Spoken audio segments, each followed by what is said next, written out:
Subtle skills, big results. Welcome to the Ninja Selling Podcast. Welcome back to the Ninja Selling Podcast. Garrett and Matt are back with you again, and we are excited to be sharing our time with you. We've got some great information to talk about today. In the meantime, if you want to learn more about ninja selling and where all of this comes from, go check out ninjaselling.com. You can learn all about upcoming events, classes there. If you want to learn more about coaching, you can also go to ninjaselling.com, or you can go to ninjacoaching.com, and you will find us and all of our wonderful coaches, and we will be here to support you on your journey with Ninja. And if you want to find like-minded individuals just like yourself that listen to the podcast, please go to Facebook, go to the Ninja Selling Podcast group, and you will find all of them in there, 13,000 people that you can share ideas with, you can bounce different strategies around with, and you can also share your marketplace with them and get some help around that type of stuff. Amazing group of people there to help support everybody. In the meantime of you checking out all that information, you get to listen to Matt and I. So Matt, good morning. Good morning, Garrett. Good morning. How are you, sir? I'm good, man. Doing well. Been a crazy week, but it's all good stuff. We're bouncing around, and I got the correct part for my motor that I'm working on, which I'm very excited about. That's sweet, man. That is a good day when that happens. I thought I'd lost my mind. I had this part, and it's supposed to work, and you can try like 20 times, and then you actually find out the part was made wrong, and you're like, oh, it's not me at all. It's the manufacturer. So that's my good day, man. Always good to find that out. These are the things that you learn when you're doing things yourself. I mean, you know, obviously a lot more about cars than the average person, and certainly myself. But like when you're learning something new, it's like you don't know what's not working until like you just go through a whole ton of trial and error to figure it out. And you're like, well, I guess it must be this part. Well, it's hard when you're learning too. So this is kind of a funny thing as everybody's experiencing Ninja and growing with Ninja too. It's like having a part that you feel is the right one. You feel every bit of you says this should work. This is the right way. And to find out that it wasn't the right piece at all, you second guess yourself. The whole time you're sitting there, I've been sitting in my garage going, did I do this wrong? Did I do this wrong? Is this not right? Should I even be doing this? Like I had that thought, like, dude, you may just not be an engine builder. Like that just may not be you. And then part of me's going like, this isn't rocket science. Like I can figure this out. And the amount of self-talk that rolls through your head, the amount of doubt of, like, should I even be trying this? Like, who am I to think that I can do this? I have other things to be doing too. Like, part of me is going like, this either's got to work or I got to move on with other stuff because like I have too many things going on. So to have it work, it's like one of those like, oh, okay, I'm actually okay. Yeah, no, I get it, right? The prioritization of things, which is, well, interesting. You mentioned things that maybe or may not be working. Yeah. Sometimes we get into a contractual situation. See what I'm doing here? Look at that flow right. Yeah, that was very smooth. Where there's something included that all of a sudden throws us for a loop. And we're like, wait a minute, what is this in here and how am I supposed to handle this? And of course, we're talking about contingencies as they are rolling back. I mean, a lot of people are like, well, I've had contingencies back in my market for a long time, but they're definitely a lot more prevalent, even though inventory is still pretty darn low in a lot of places. Well, I think we should start this off with, we are seeing every market get its very unique shape right now. If there's a long time here, really actually since before COVID, we were watching very similar marketplaces all over the United States. When COVID hit, everything went the same. Like the playing field was leveled in this odd way and everything was about the same. Depending if you had more condos or more single family residents, that changed things up a little bit. Now here we're coming into this marketplace that everything's getting its unique fingerprint again. So yes, as we talk about contingencies and maybe somebody having to sell this other house before they can buy this new house, that might not have gone away in your market. That might also be very prevalent. It might be something you're not seeing at all yet. The reason this is coming up is I have been hearing little glimmers of this out here. And then yesterday I was talking with a gentleman that he actually pushed it pretty hard. He said, I just had 3 buyers bring me offers and every one of them had a house that was contingent to sell before they could buy this house. And the more I talked to him, the more I realized that he did not see how to handle that, the questions that he could ask.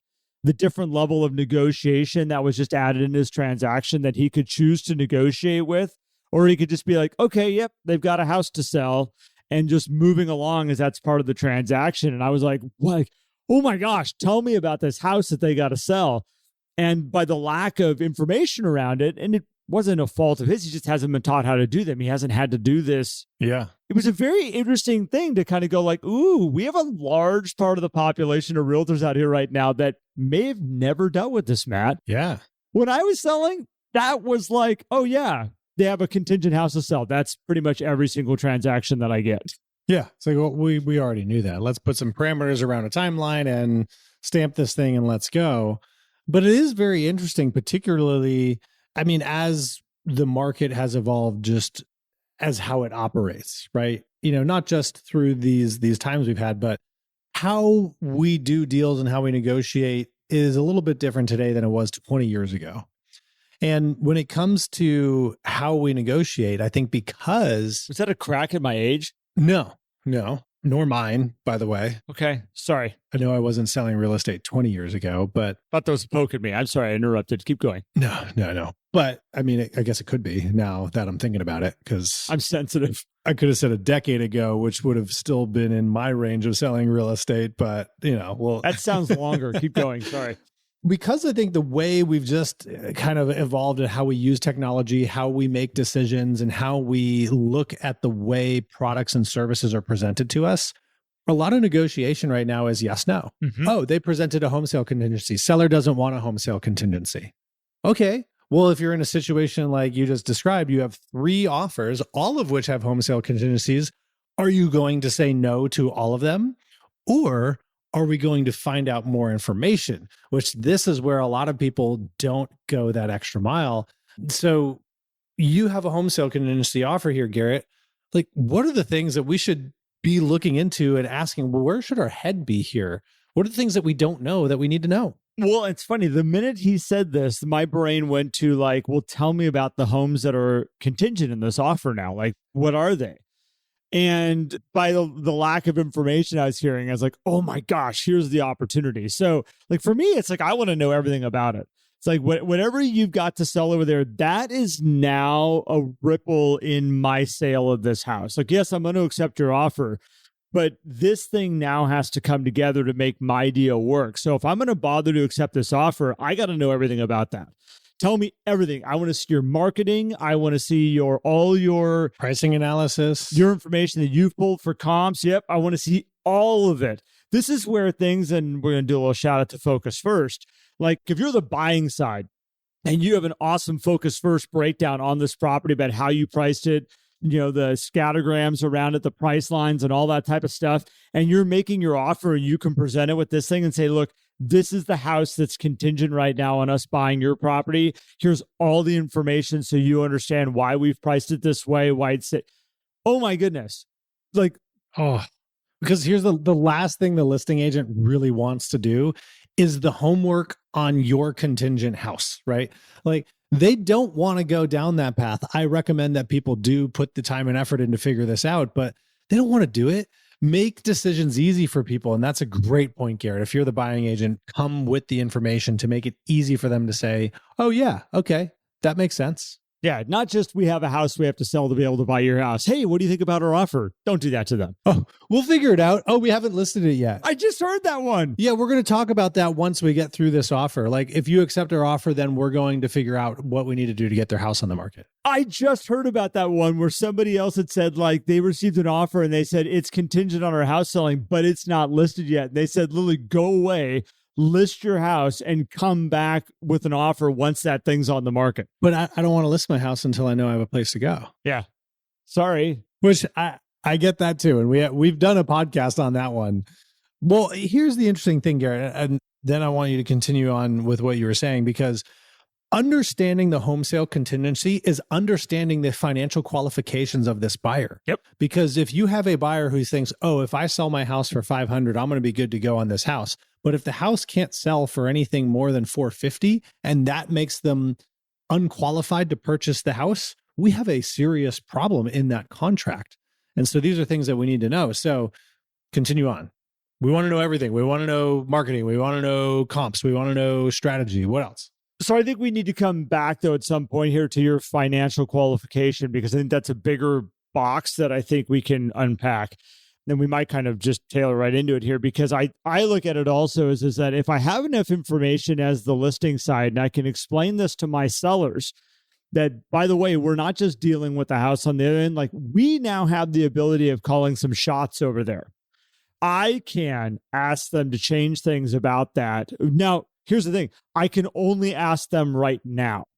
Like, in this time of negotiation, this is my time to ask for whatever we want to have them to do. If I want to write in that property needs to reduce in price by $50,000 every 5 days until it is sold, like, I can negotiate that right now. I can't negotiate that once that we have, basically come together on a contract here and we've agreed that they're going to sell this house and we're basically sitting here and waiting on it right now. Well, I think that depends on timelines too. How you negotiate the timeline for something like, hey, totally does. This price for these 2 weeks, right? Then we're going to talk about it again. Yes. And you can put it out there like that. But I think that upfront of setting the stage, so it's like, okay, my seller knows that we're on the right track here. These guys, how badly do they want this house? What does this mean to them here? Yeah. And I think right now we are still in a position. I know a lot of people over the last couple years here, I've heard people say, we need to change the parameters on what's a neutral market and what's a seller's market and what's a buyer's market. I don't think it's 6 months anymore. I think it's more like the neutral market's like right around 3 months or 4 months. No, it's not. It's 6 months. And what you're going to learn right now. And who cares, quite frankly. But here's the interesting thing, just as a guide, pretty much until we cross that neutral mark, the sellers still have the upper hand. So even though the buyers are bringing a contingency into this right now, and you're like, oh, look, they can bring a contingency now. Like, they've got more parameters they can work with, because that used to not even be acceptable. Yeah, but you can still call shots that you would never be able to call in a buyer's market. Because in my market that I used to sell in, if you got a contingency that came through that deal, we didn't ask a whole lot of questions, because that was the only offer that we saw in 30 days. And we're like, we'll take it. We'll take it. Yeah, it was basically like, okay, right of first refusal and let's go. Yep. All right. Perfect. Great. That was really what it came down to. And you just like, all right, at least we have a contract, right? It might take 6 months for this thing to close. And if something comes in, we can always give them right of first refusal, but at least we have a contract, right? Yes. So it's like they still have the upper hand right now. So use that to your ability as the negotiation for your sellers. Yeah. Don't just assume just because this marketplace is adjusting and it's shifting that all of a sudden the powers now all shift to the buyers. And that's the reason I like looking at the months of inventory, Matt, because it's a really good gauge. It really is. Of what they're experiencing out there in when it just basic supply and demand economics of like, you can go like, okay, we still have the ability of pushing this and the numbers are in our favor. When it crosses into 7-8 months worth of inventory, you got to be careful. Like we might be pushing this too far and actually damaging our seller. Yeah. Because I mean, ultimately too, I mean, when you look at it, not only the absorption rate, but the amount of homes available, which is going to be different in each market. Like, it's not like if the buyer is unsuccessful in negotiating out this deal, they can just go find a very similar home around the corner. In a lot of cases, they cannot, at least not right now.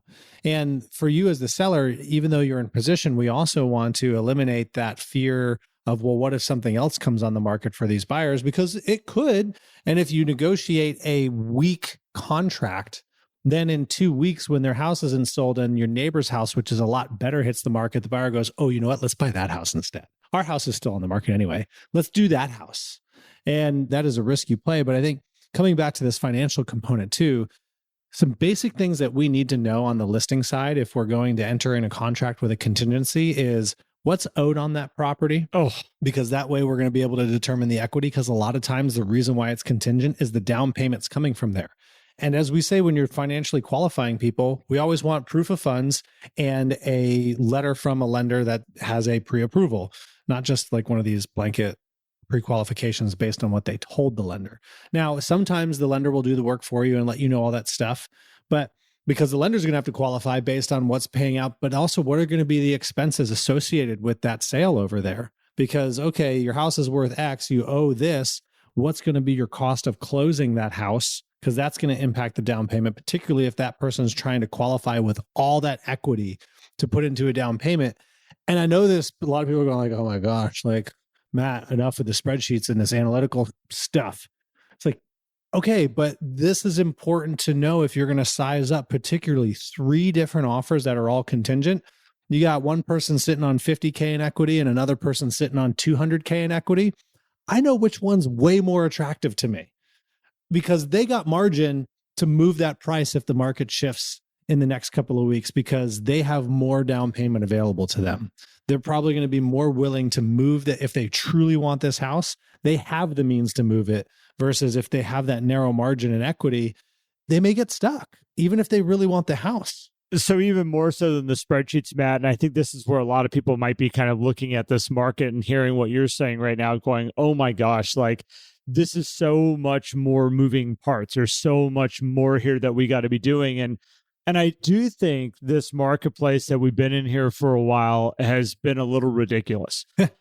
Just a little bit. With the times when real estate is what we've just recently watched for the last couple of years here, it's actually the marketplaces where you'll watch computer algorithms and things like that try to take over the real estate transaction because it didn't take very much of all this analyzing and this figuring out, okay, of what is this person bringing to the table compared to this person over here, compared to this person over here, and how much cash are they coming with, how much equity they have, what are their loan to, debt to loan over here, like what are all these pieces that they're working with so that you can sit there and say, I'm going to put my sellers in the best position possible. And I look at this marketplace, there's a whole nother episode that I'd like to do around this, Matt, but these are the marketplaces where you get to be people's trusted advisor. These are the marketplaces where you get to be that person with the deep smarts that knows what's going on. Yeah. That is the highly educated, leader around this stuff. When you're just an order taker, order takers can be replaced all day long. That's an easy thing to, create a computer algorithm to help you with or software to help you with. But when it comes down to this type of stuff, and this is what I refer to like having a gut feeling about things. The more of these deals you see, also, the more of these contingent offers that you have come across your desk, there's certain things that you're going to start to see because you see them enough where you're like, that's a good one. That's a good one. We need to stay away from that one. And you might be able to show it on paper. You might also, just because you've seen enough of them, be able to go, because there's something not right about it. Like there's something that's off. These are the ways we need to go. This is where you create raving fans, these marketplaces that we're stepping into right now. And this is why it's good to understand this stuff. It's good to get good at all these things. Oh, yeah. If I was anybody out there right now, I would be taking the time to highly educate myself around, working with somebody that has a contingent offer that comes in. Talk to some of the veteran agents in your office and sit down and talk to them about strategies that they've used when they were dealing with more of those types of deals coming across the desk, and learn from them. Managing brokers, learn from them. Because Matt, it just opens up a whole nother side of parameters around this transaction that they're about to get into. It really does. Well, and coming back to the buy side as well, knowing that it's still in most places a seller's market, right? And you're like, okay, I got a buyer who they have a contingency. Okay, great. Know what you're going into and be very prepared, not just with that price analysis from Focus First or whatever program you use, but also with how are you going to showcase to the seller that you can mitigate risk in certain ways among the contract? Because there's all these different things in there that you can use in terms of earnest money, non-refundable, in timelines, right of first refusal, all of these things that can help you negotiate from a position of strength, even though a lot of these things are kind of like giving things away in a sense. But remember, it's all in favor of getting the thing that your clients really, truly want, which is that house, which I would back up to having these conversations with your clients early and upfront. Because the last thing that you want to do is be writing a contract with a buyer for their contingency and be like, okay, are we ready to tell them how much we owe on this loan? Are we ready to tell them all these things? Like, whoa, I didn't know we were telling them all this stuff about us. And then all of a sudden they get nervous, the cold feet happen, and just negotiations don't go well. And so upfront with your buyers, and this is probably also a whole nother podcast, and I think we've touched on it on many, many podcasts recently, but having really good detailed conversations up front about, hey, this is how this process might go. Here's some situations we'll run into that we want to be prepared for. The more prepared, and it doesn't take a long time to have these conversations either. It's not like, oh, we have to go do some digging to figure out how much we owe on this property. Like, nope, that's really easy. Just open up your mail. Yeah, we can figure that out. Like it's right there. So I love it. The one last thing I want to add in around this, Matt, because again, I think that some agents, as these start to come up, they might be looking at this again as a negative thing. Like, it's like, oh gosh, contingencies. No, it's great. Or it's not, it's just a thing. It's not great or bad. It's just a thing. But here's another side that, like, when I look at the bigger global market and why it's a really good thing, marketplace that we were just in, well, what happened was is somebody says, okay, we want to buy, but we can't buy until we sell. So our only option is putting that home on the market, getting it sold, and now we are a buyer with cash in hand. We can now go buy a house. In this marketplace that we're starting to tiptoe into, if we fully enter it, we'll see what happens with this. But now what happens is we have people that go, oh, we can now write an offer contingent. Let's get our house on the market right now, which opens up inventory. The first one, we have a lot of people sitting and saying, I'm not willing to take that risk of being homeless. This now allows people to say, oh, we can now work this situation so maybe we won't be homeless. We can put our home on the market and search for a house at the same time, which all the other buyers out there now get a house now that maybe not hit the market here a little while back, now all of a sudden hit the market. This is a really healthy thing to have. This is why crazy 1 month inventory markets are not healthy. And everyone's like, isn't this great? And I keep going, this is dangerous. This is not a healthy place we've been in here right now. Limits the availability of inventory. You're absolutely right. Because we're like, I just don't want to do that. This is going to open up opportunity. It's going to open up inventory. It does a lot of stuff out there that's so good. So I'm really excited when somebody was saying to me again that they're starting to see contingent offers come through again. I'm like, oh, thank you. Like that will help us out so much if the marketplaces get comfortable again. And it can only happen with the raising inventory. Yeah. Taking a little bit of power away from the sellers. And then we're going to bring even more inventory on it. It could push us over to a buyer's market, but it's okay. It could. It definitely could. I mean, it depends on where you are. And if you guys are in the Facebook community, which just go onto Facebook and search for the Ninja Selling Podcast. On the comments of this episode, you can maybe just drop in buyers, sellers market in your area to kind of give us an indication on those localities, because we can look at pricing stats. We can look at new listing stats. There's a lot of stats that we can look at, but you guys understanding the absorption rate in your local markets is really what's going to give the indication of what's going on. I'll say here in Charleston, we're not even close. I'm going to ask this. If you are going to comment on what your marketplace is, you need to put the actual months of inventory that you're currently working with, which means you're going to need to do a little math. There you go. Yeah. Your MLS that will sometimes provide that math. You can always pull the numbers and do the math yourself. And sometimes your brokerage will do the math for you. But do not just come on and say, we're in a seller's market, we're in a buyer's market, because I find more often than not, until you do the numbers, you really don't know. And you also don't know how extreme it is. Context is required. Context is very required. There needs to be numbers behind it. Because people say, oh gosh, prices are going down. We're in a total buyer's market. It's like, are you? Like, prices are going down. That doesn't necessarily mean buyer's market. Yep. It's easy to jump to a conclusion on it, and you need the numbers to really understand what we're dealing with. Yeah, that's what I'm like, oh, the jump to conclusions, Matt. Oh man, I love it. Well, anything else you want to throw on this one, Garrett? No, I think this is good. I'm happy we got to go down this route. I think it's just one of those things that just be aware, understand what your market is, and educate yourself. Yeah. The ones that are able to adapt to change are going to master the marketplaces in front of us. Those of you that are not willing to change will be perfectly adapt to a market that no longer exists anymore. So move forward. Great point. Have fun out there, learn, grow, help your people. Awesome. I love it. Well, guys, thank you so much for joining us for another episode of the Ninja Selling Podcast. We appreciate everybody who listens. We appreciate you guys sharing these episodes with your colleagues, with other people, with your family. We love hearing all the hey, we listen here, listen there. Those of you who made it through all the episodes. Hey, I don't know what I'm going to do now. I've been listening to you guys every day, like 24 hours a day nonstop, which I don't know how you do that, but that's awesome. But really appreciate you guys for reviewing it and sharing it, all that great stuff. If you want to learn more about Ninja, head over to ninjaselling.com and we'll catch you on the next episode. Take care, y'all. Thanks, everyone. If you enjoyed today's episode and would like more, visit us at theninjasellingpodcast.com. There you will also find links for more information about ninja selling and coaching. Have an incredible day.